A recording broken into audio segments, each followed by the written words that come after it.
The May jobs report came in hotter than expected, with the U.S. adding 339,000 jobs last month. But when it comes to job seekers, medical positions lead the way. 21% of recruiters saying those roles are most in demand. That's according to Recruiter.com. Evan Sohn, Recruiter.com CEO, is joining us now. Evan, it's good to see you here. I'm always curious if what you guys are seeing in your business sort of matches up with these big government reports. So talk to us about that. Is there a disconnect, or is it similar? It's a great question. I always look for trends more than anything else, right? We're only getting a subset of recruiters, and not all companies use recruiters for jobs, and not all jobs are found through recruiters. So when we start to see more recruiters focus on this past month, more recruiters were focused on areas that are paying like $40,000 to $80,000 salary bands and 80 to 100. That actually would indicate that the less knowledge worker, if you will, those and that in line with the medical jobs really being number one that the recruiters were seeking. I thought those actually aligned really, really nicely with the actual job report. So I'm trying to hire a lot of workers in the medical space. I need recruiters to do that, and that's really going to help. The other thing we really start to see were the remote, where the in-person jobs take a much, much higher priority for the roles that the recruiters are working on. And clearly, when you're talking about in-person, you're talking about the medical, healthcare. Those really are the in-person jobs, leisure hospitality. I think number two was like sales and financial services. IT was number two. So some of those jobs also are coming back. The other thing that we looked at that was really interesting, sort of, the report came out 23 minutes ago, so a little bit of retrospect, is there was nothing that was really outstanding in the actual report itself.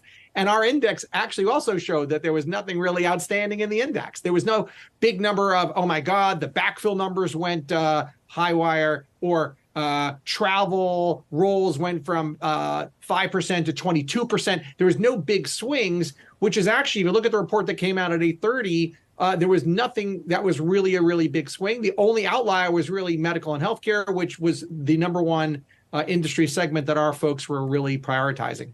Evan, even as you were discussing the roles and the job functions that are more likely to have to be in person or have to return to office or some type of workplace construct, is there any kind of recourse that those workers also have in order to try and make sure that, there's competitiveness to try and get them back into those facets of the employment situation?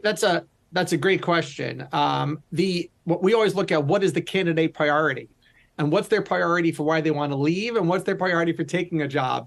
And, in the pandemic, it was remote, it was quality of life. I was shocked when it surpassed compensation. Compensation is now the number one reason that candidates are looking to leave. And this is as reported by recruiters.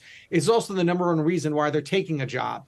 So it's very interesting that compensation, thanks for the info on the screen, is really the number one reason. I'm looking to leave a job because I want more money, and I'm looking to take a job because it's paying more money. Very, very much aligns with that. And we actually saw not too long ago, employees looking to leave a company for money, but they're taking a job that provides them a better quality of life.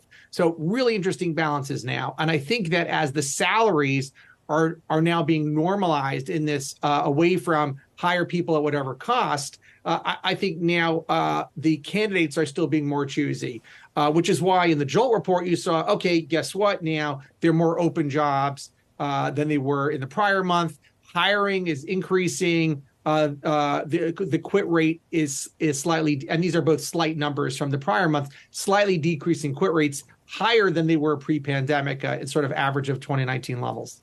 Evan, how much, if at all, is generative AI, large language models, changing what you do? Are people using it to write recruitment ads, for example?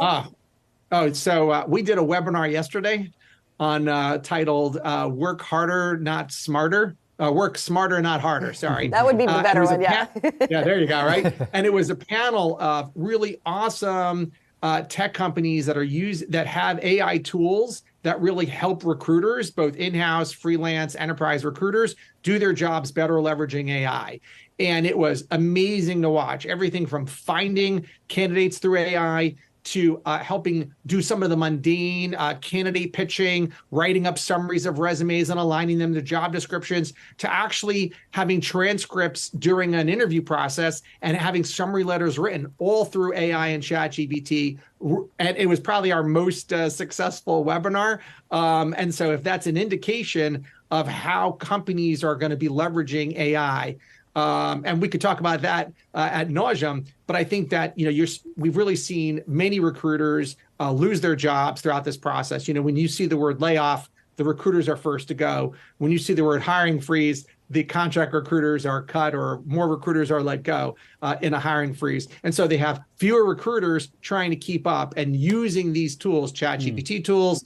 We have our own tool called candidatepitch.com, our own tool for helping write up summaries, et cetera, for both job seekers and recruiters. These are tools that are going to help recruiters do more with less. Yeah, it's going to be really remarkable how the job descriptions in the future change too, as there's more of that kind of in tandem working between human intelligence and artificial intelligence. Evan Sohn, we got to leave things there on the morning here as we creep closer to the 9 a.m. hour. We appreciate the time this morning. We'd love to continue this conversation. Thanks so much. Have a great day now. Absolutely. It's Evan Sohn, Recruiter.com CEO, joining us.